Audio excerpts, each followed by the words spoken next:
Well, welcome everybody. It's a very wonderful gathering we have here today with our distinguished guest of honor, Dr. Eric Kaler and his wife, Karen Kaler. So let's give them a big round of applause.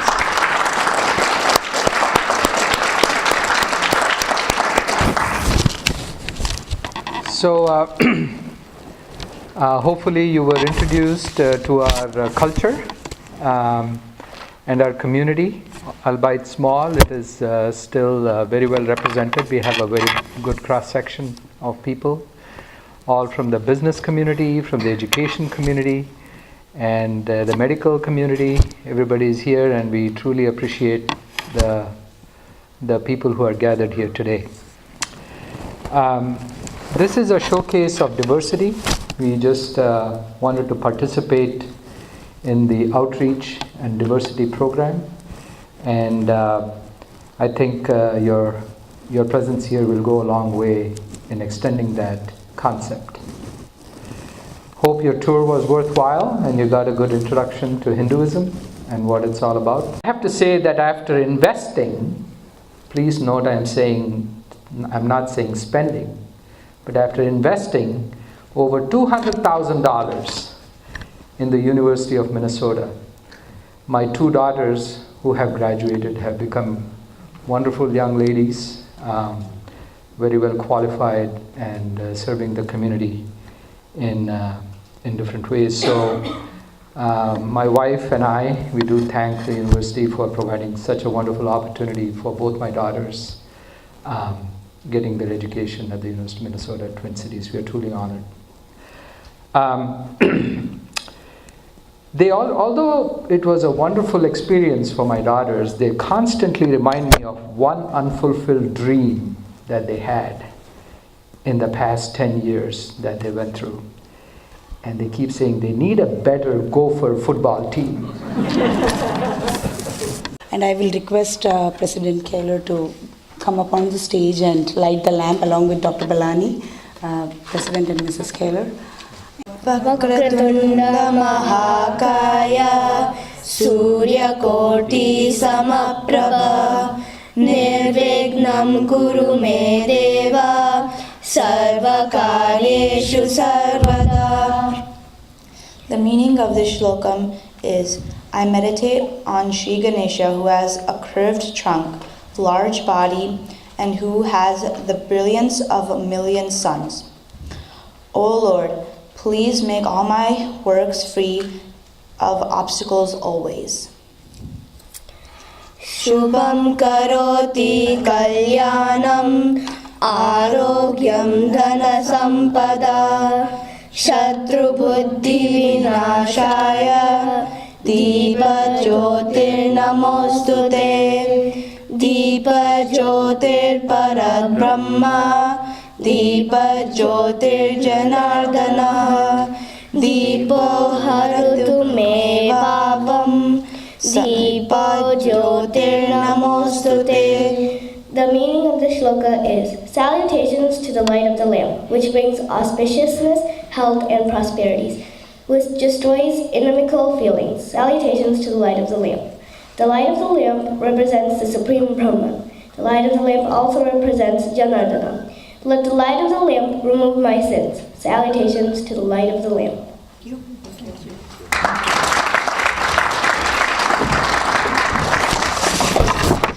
Now I request Dr. Balani to come and say a few words.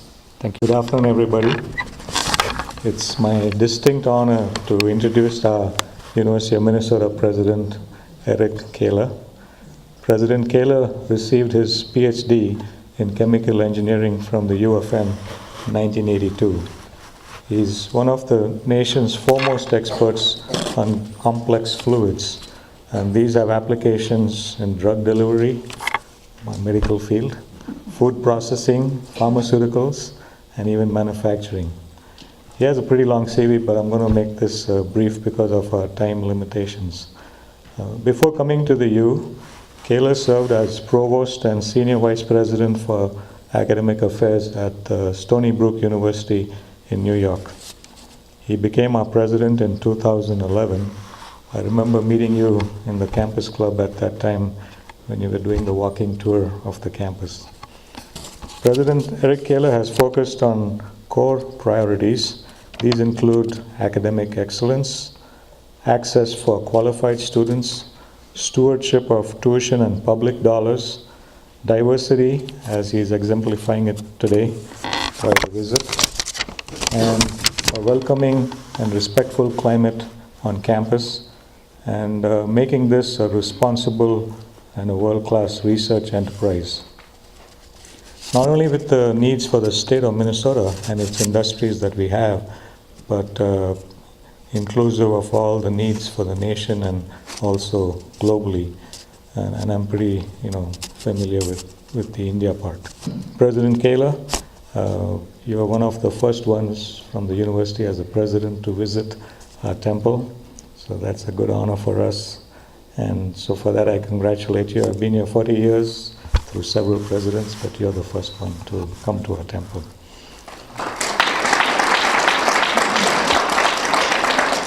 Now, because of his personal commitment to excellence, he has been rewarded and has been elected in 2 categories to the American Academy of Arts and Sciences for his work as a chemical engineer and also, obviously, for higher education as a great administrator. So, President Kaler, I welcome you and also Karen to our temple. Thank you.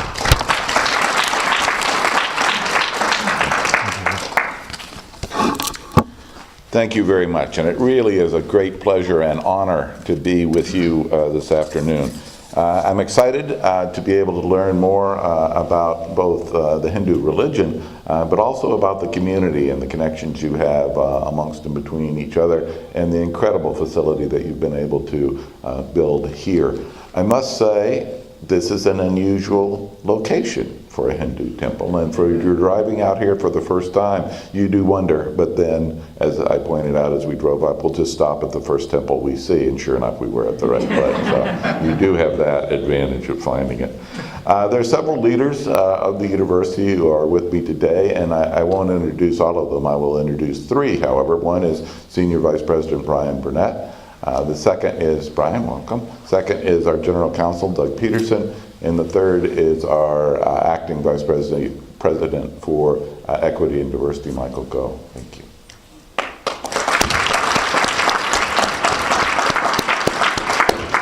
As I learned a little bit more about this temple and the Hindu community in Minnesota, I was really struck by the long-term relationship the university has had a collaboration with the Hindu Society, mostly through our Center for Spirituality and Healing.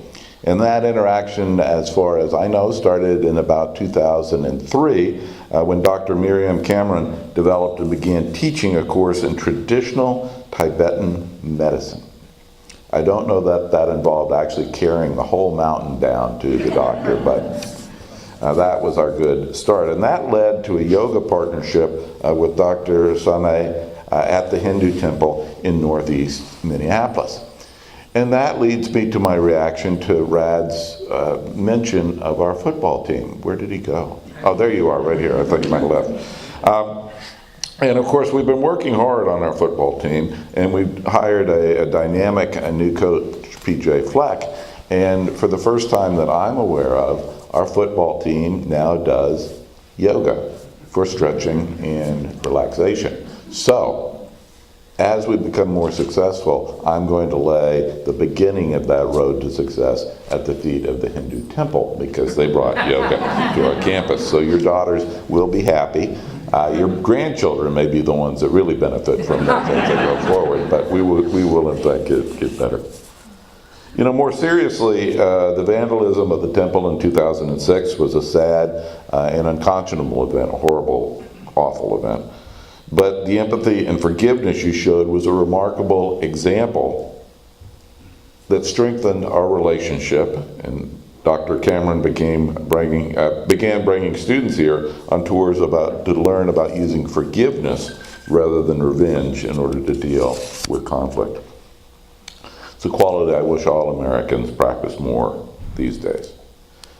By 2014, our history continues, and our center had a joint yoga, ethics, spirituality, and healing conference together with you. And I understand that Dr. Cameron and Dr. Sinai continue that collaboration.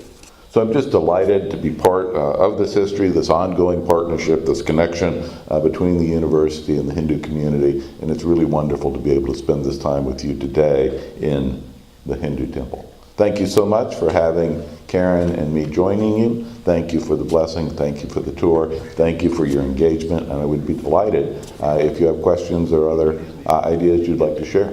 So, President Kaler, he's Dr. Sane. Yes, there is. I met you upstairs. Thank you for all you've done. Thank you. Good afternoon, Dr. Kaler and Mrs. Kaler. Good afternoon, everybody. So, brief introduction of myself. I've been very fortunate to be at the U for 42 years. So, I'm privileged. The first question I'll ask Dr. Belani to ask Dr. Kaler. One question I had, the Hindu population in general, the Indian population has been increasing in the state of Minnesota. So as part of the support systems that are available on campus, is there anything that you can help with those that needs help in terms of scholarships or grants? Because there are, we are a diverse group of Hindu people in town.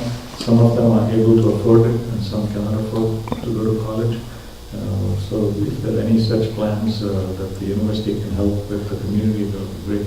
Because the community has grown to a large, 50,000 people now in the state, and we would like for them to stay in Minnesota and come to the university. So any such programs that they might avail of, you can tell us, that would be great. Sure. So we work hard to grow a diverse population of students on our campus, on the Twin Cities campus. About 22 to 23% of our student population is of color. So we are a progressively growing diverse institution. The intersection of opportunity and affordability, though, is something that we've worked on pretty steadily since I became president and before.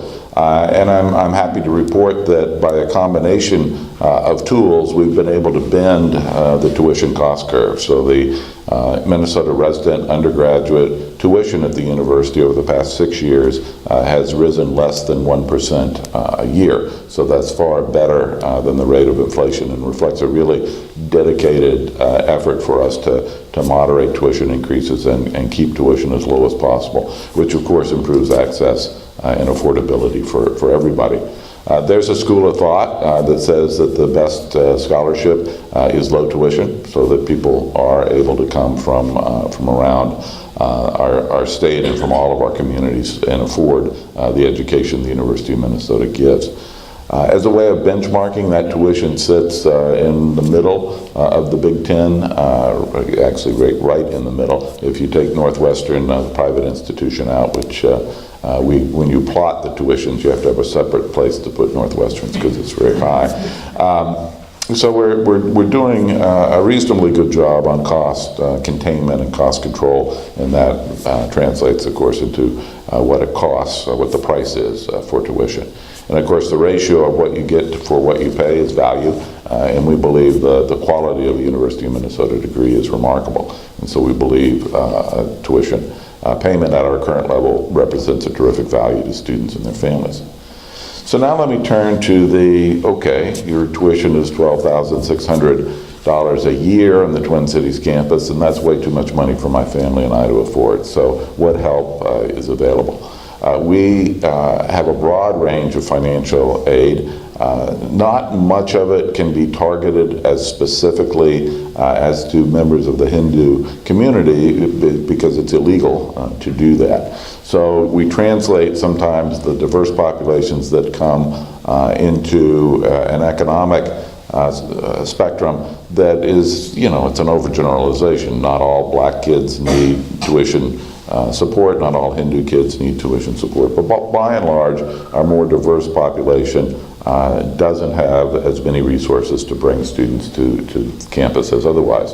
And so based on that family need, we have a variety of programs that help. We have what we call the President's Emerging Scholars Program, which provides for first-generation college students, which predominantly tend to be more students of color and more low-income students than otherwise. $1,000 scholarship in the first year and in the fourth year, and a summer program to begin to orient them towards what the university is going to look like. We have living learning centers on campus that enable students to specialize their experience. We have, for African American students, a Huntley House. African American male students have a Huntley House experience where they live together with other African American males. We have the opportunity to segment and create those environments. We also have the University Promise Scholarship Program, which is a substantial expenditure every year. And the combination of a federal Pell Grant, a state grant from the Department of Education, and a Promise Scholarship means that if your family income is $30,000 or less, so that your expected contribution to your child's education is zero, that combination of financial aid, all in the form of grants or scholarships, more than exceeds the cost of tuition. In addition, if your family income is about the median family income in Minnesota, $55,000 to $60,000, our package of financial aid makes us one of the very most affordable institutions in Minnesota. And if you make more than $200,000 a year, God bless you, and we'll pay you full freight. So we have a pretty aggressive scholarship program for all students, but it's difficult for us to put it towards a particular ethnicity or religion of students. Yes. The question I have is, other than local football, the Hindu culture is becoming more and more prominent in the country. Especially the festival of Navaratri and Diwali. What is the plans for the youth to expand this knowledge of culture in the community across the campus? So the city's system. Sure, and so we do a lot of that for a lot of different cultures and religions. And Michael will tell me we must have a Hindu student association. 3 Hindu student associations. Yes. This is my wife. Indian students. Indian, okay, so connected to the internet, she is a fountain of information. Okay, so we have those student associations. They're so-called registered student organizations, and what that means is that they can go through a process to be awarded financial support that comes from student service fees, and to put on programming of their choice around either religious holidays or festival holidays, and open up that opportunity for other students to come take part in that. So some of the organizations will do a potluck dinner, some of them will do a festival and a dance or a theater performance, all of these things. And so it's really hard to overstate the diversity of the tapestry that is the University of Minnesota, the wide range of student groups that are able to do that. So we have those mechanisms set up. Thank you so much, young lady. That's for me? Yeah. So maybe Ganesha was coming. Thank you. So those groups exist. They have access to those funds. And it would be a really good opportunity, and I don't know that Ned knows if people are, but one of the really good connectors is when faculty and students with that shared ethnicity or religious affiliation can begin to socialize and be part of each other's lives. That becomes very, very powerful. So we do a lot of that. President Kaler, thank you for coming to our temple. I've been here for over 24 years. I did my residency, my fellowship training, and being a faculty at BU for over 15 years. I enjoyed my research and teaching. I see a lot of students of diverse groups. Security is an issue for us, and it plays a major role in the comfortable way that people move around different campuses. How do you think we are addressing that, and what is there formally a plan to secure the campus? So there is, thank you for the question. There's really in my head two kinds of security.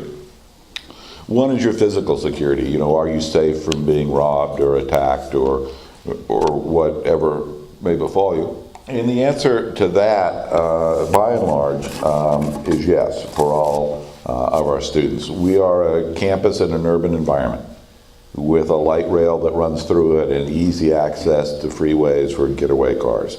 So you need to exercise the appropriate amount of due diligence at a personal level that you should in any urban environment. This includes paying attention where you're walking, paying attention to what you're doing, being situationally aware, not wandering around at 2 o'clock in the morning having had too many beers, making poor decisions, not that of course you would ever do that, not making good decisions. So those are elements that I think we have, at least as benchmarked against other campuses in similar environments. We do a pretty good job. Is it perfect? No, but it's pretty good, and we devote some considerable resources to do that. In fact, tomorrow I'm going to go swear in 4 new police officers in our police department, which will bring the number of sworn officers to 56. So we're making investment in that sort of physical safety.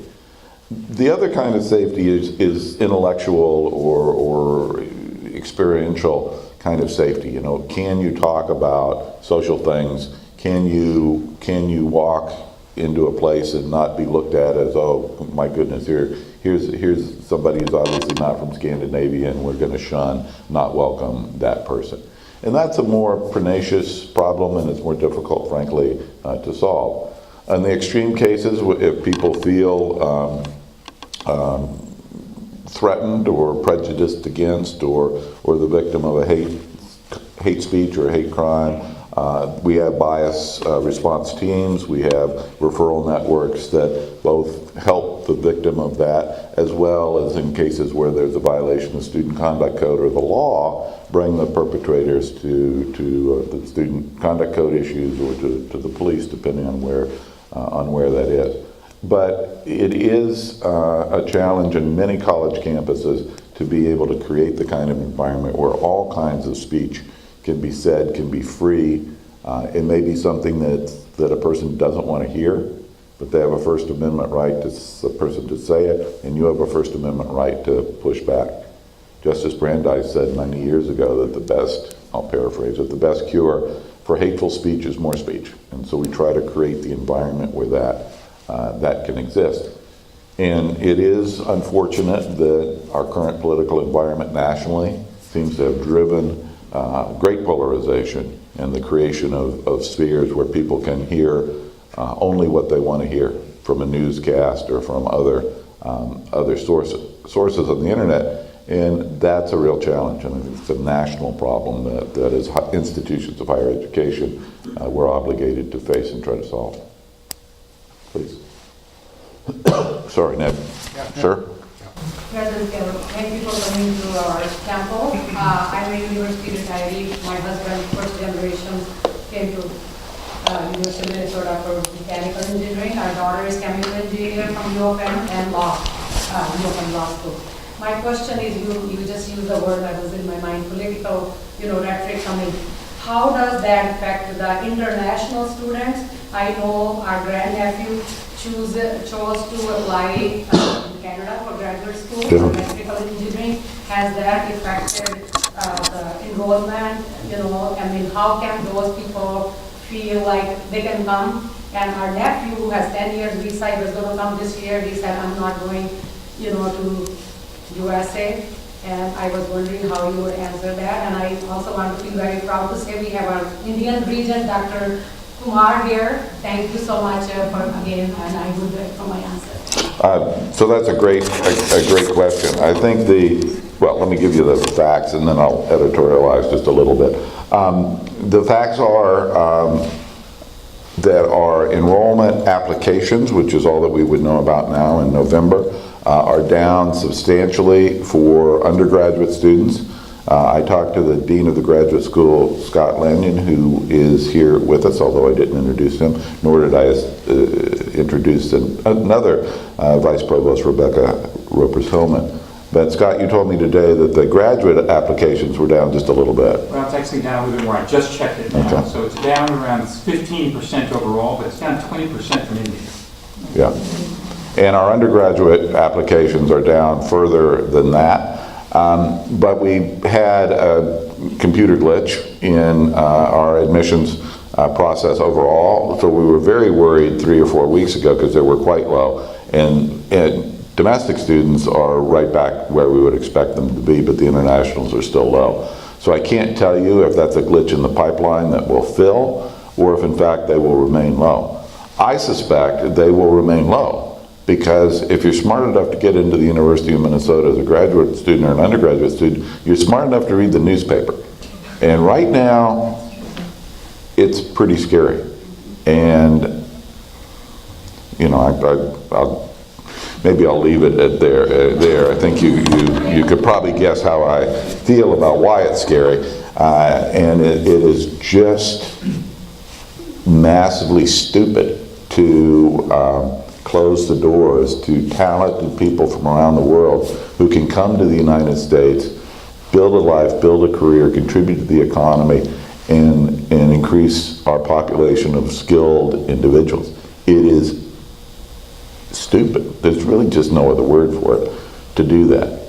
It's even as stupid as what I thought the most stupid thing could be, which is taking children who came to the country as children, grew up here, got educated or contributed to the economy, and send them back to the country they came from as infants in some cases, where they potentially don't know anybody, don't know where to live, don't know how to speak the language, but send them. And that, fortunately, I'm more confident about. That's the DACA, Deferred Action for Childhood Arrivals. The C in DACA is actually childhood.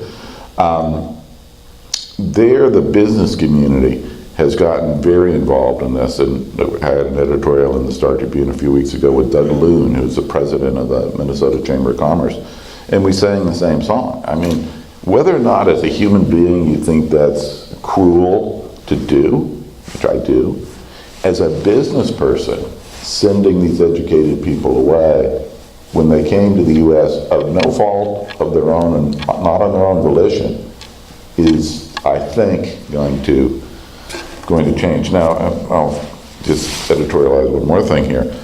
You can argue, and my lawyer is here, he might not, I think others can, that the DACA Act that President Obama passed as an executive order might have been an overreach of presidential authority. And so you can argue that President Trump can pull it back. That's fine, that's over here. The cure has to be Congress taking action to fix that. And some of you have a congressman, I dare say, if you live nearby, who needs to hear from his constituents that that's really important. I hope that's the air conditioning. He's a power engineer, so. I don't know how to use it. So Dr. Kaler, I have a related question to what you just said, that our state requires that year-long course be taught on world history in high schools. And so that includes teaching of world religions. So we're just wondering how that, our university could help in developing the material, the curriculum that could be taught about Hinduism, because there's so many myths out there, and ignorance can lead to violence, and as you know, that we're living in a country where gun laws are crazy, as we saw yesterday, right? So if you have some thoughts, I'm not sure, Ned, that I've got a specific connection, but our College of Education and Human Development, in which Interim Vice President Michael Goh is a faculty member, is responsible for creating a great deal of both the trained individuals who go into high school and the curriculum. And so I would suggest that you and Michael have a little sidebar about what could be done to where we are now and what could be done to address that issue, because I'm sure we have some horsepower that can be applied to it. actually delegated the answer. I don't usually do that, Michael. My question is related to healthcare. You kind of excited to hear about Center for Spirituality and Healing, recognizing some of the ancient sciences from India. As we know, Minnesota is the Silicon Valley of healthcare. Do you see a future that this center could be looking into these ancient sciences such as Ayurveda, yoga, to evolve the modern healthcare and wellness model which patients suffer from, and it probably is a long journey to go based on India's experience in these fields? Well, I think the Center for Spirituality and Healing is, I'm trying not to say the point of the spear because that's really not a good analogy, is at the front lines of doing that. And that center just received a substantial gift from Earl Bakken. We renamed it the Earl Bakken Center for Spirituality and Healing. So they have resources and bandwidth to do that. I don't know if there's a recent graduate of the medical school here, but there are options in the traditional medical school venue to begin to talk about alternative elements. For example, in pain management, the idea of mindfulness, the idea of centering and meditation can be very helpful. And given the opiate crisis that we have now, that's something worth looking at. So we have people that are in leadership in that field connected in the medical school. The center is part of the medical school, academic health center. And so I think we're a place where that can happen. I'm not expert enough to know exactly what we're doing now, but we do have people working on that, and the opportunities I think will continue to present themselves. Now, thank you for your visit, Dr. Kaler. I am a 2004 University of Minnesota alumnus, and my son has applied to the university this time. I'm sure he's smart, so we'll welcome him in the fall.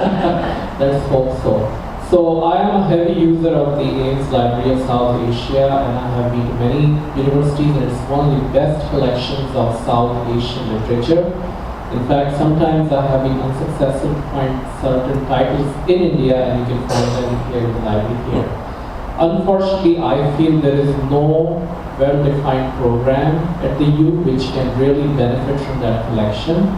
Till the 1970s, we used to have very flourishing Indic cultures and languages program, but with the progressive defunding, it just withered away. And now you can see those professors who started their career here at the U of M, chairing the departments of South Asian languages and cultures all over the study. So is there any attempt or plan to revive a center for what we call area studies now, like South Asian cultures and languages at the U? So the history was there were so-called area studies programs. Some of them became departments and some of them didn't. But the university is a dynamic place, and we're in the midst of a strategic planning process right now. And one of my challenges, in fact, just today at lunch to the deans, was to think in two dimensions.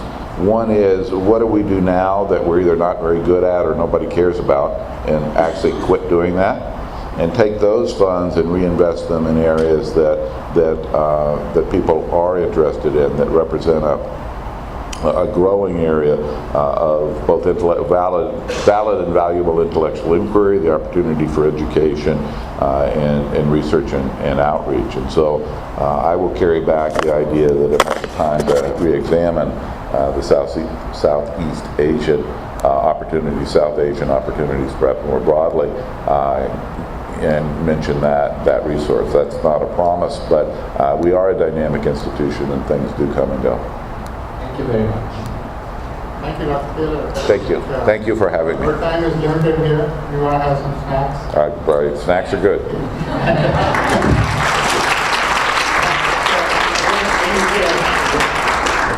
Thank you, Dr. Kaler. I'm president of the Hindu Mandir. My name is Akshay Panda. So a lot of people have told their kids have gone to the U and they have connection with you. Unfortunately, I have two kids, they have not gone to the U, but I still find something common with you and my son. Both of you are alumnus of Caltech. So he undergraduated from there, and so is my son. Very good. It is a great honor and privilege to host President Eric Kaler and Madam Karen Kaler, along with all other University of Minnesota dignitaries in our magnificent Hindu temple. I would like to present this plaque to Dr. and Mrs. Kaler as a token of appreciation. I would request Dr. Belani, Dr. Sane to come forward, and Rad, Anu, please come over. It's a very special day for our temple, and it is the beginning of a new chapter in our relationship with the University of Minnesota.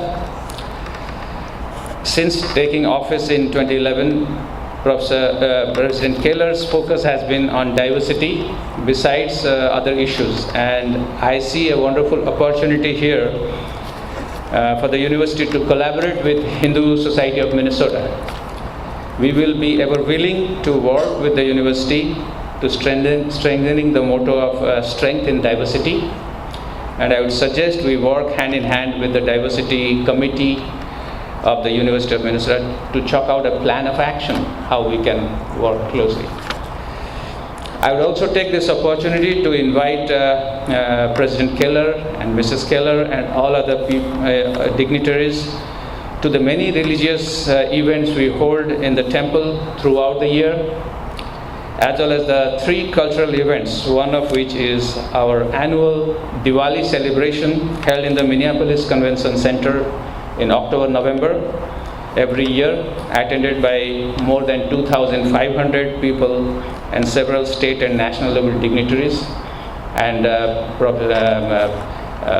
Governor has declared that as a Diwali day for the last 3 years in the state of Minnesota. So on behalf of Hindu Society of Minnesota, I thank all of our trustees, TEC and EC members, HATS parents and students, and all other volunteers who could join today's program. Thanks Arunji and Kunjavai for taking care of the audio video arrangements, and thanks all to my TEC and EC teammates for helping out in today's program, and my special thanks to Dr. Belani and Professor Mohan for making this happen today. Thank you.